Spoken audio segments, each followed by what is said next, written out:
Hello বন্ধুরা, কেমন আছো? আশা করছি ভালো আছো। হ্যাঁ, আমরাও ভালো আছি। তো ওই দিন ছিল আমার বোনের মেয়ের অন্নপ্রাশন। মিঠি জোড়া বা রাই রুহি তোমরা যেটাই ভাবো, ওরা হচ্ছে টুইন।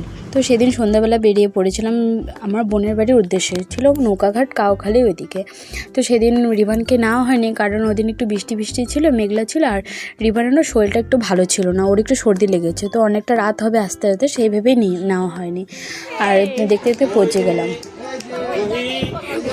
খুঁজে বেড়াচ্ছে সবার সেলিব্রিটি ফটো তোলার জন্য।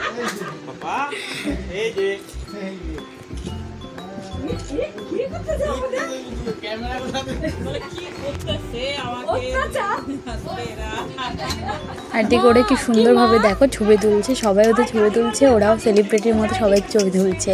আর এত মিষ্টি ছিল না, খুব শান্ত ছিল জানো। আর ওইদিকে হচ্ছিলো ওর একটা মামা হচ্ছিলো বেলুনি ছাড়ে যে পুচকোটাকে দেখছো, ওরাও টুইন, ওরা ভাই বোন, মানে ওরা হচ্ছে গার্ল বয় দুইজন, আর এরা হচ্ছে দুজন গার্ল, মানে ওর পিসির ছেলে ওর যমজ, ওরাও যমজ, আর 4 জমজ একসাথে। আর এত মিষ্টি ছিল না বাচ্চাগুলো, খুবই ভালো ছিল।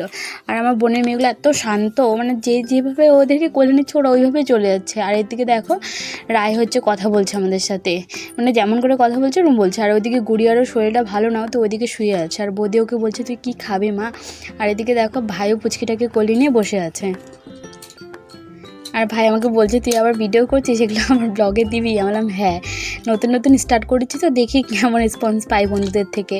তো আর এদিকে দেখো ও বম্মার কোলে উঠেছে, এটা আমার ঠাম্মা হয়, ওর বম্মা হবে, তো বম্মার কোলে উঠে দাঁড়াবে। আর এদিকে ওর মা, মানে আমার বোনও রেডি হচ্ছে, আর ওর পিসি রেডি করাচ্ছে। আর অনেকটা দেরি হয়ে গেছিলো, বোঝো হয়তো দুটা বাচ্চা নিয়ে সামলাতে খুব মুশকিল হয়ে যায়।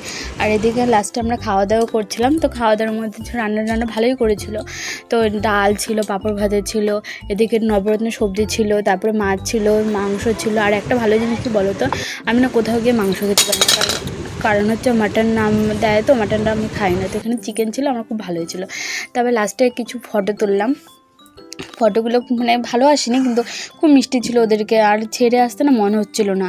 তো ফাইনালি আমরা ফটো তুলে তারপরে বেরিয়ে পড়লাম বাড়ির উদ্দেশ্যে। তো বাড়ি আসার সময় একটু বৃষ্টি পড়ছিল। বাই।